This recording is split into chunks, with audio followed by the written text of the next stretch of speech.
संतोष देशमुख हत्या प्रकरणाच्या संबंधाने सातत्याने बोलणारे सुरेश धस हे धनंजय मुंडे यांना 4.5 तास भेटले की 4.5 मिनिटं भेटले, हा मुद्दा महत्त्वाचा नाही आहे.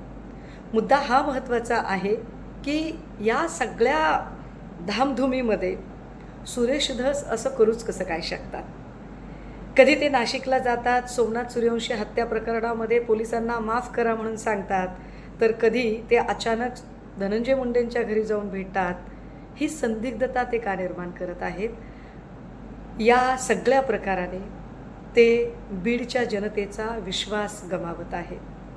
आणि नुसता ते स्वतःचा वरचाच विश्वास गमावत नाहीत, तर देवेंद्र फडणवीसांची विश्वासार्हता सुद्धा यामुळे संपुष्टात येत आहे.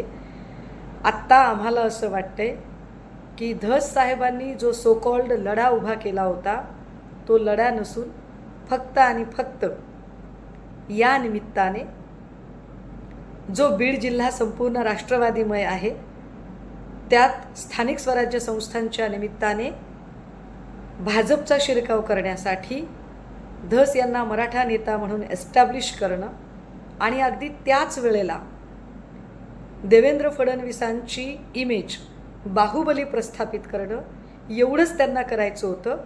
ते काम त्यांचं फत्ते झालेलं आहे. त्यामुळे आता आपण कुणाच्या गळ्यात गळे घालून भेटलो काय आणि कुठे गेलो काय याने काय फरक पडतो, असं त्यांना वाटत असावं. मला संतोष देशमुखांच्या कुटुंबियांच्याबद्दल जास्त वाईट वाटत आहे, ज्यांनी एवढा विश्वास धस यांच्यावर टाकला.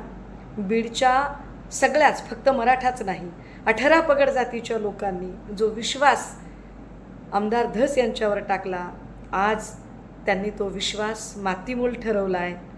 आम्हाला हे अत्यंत खेदाने म्हणावं लागते की गंगाधर ही शक्तिमान है.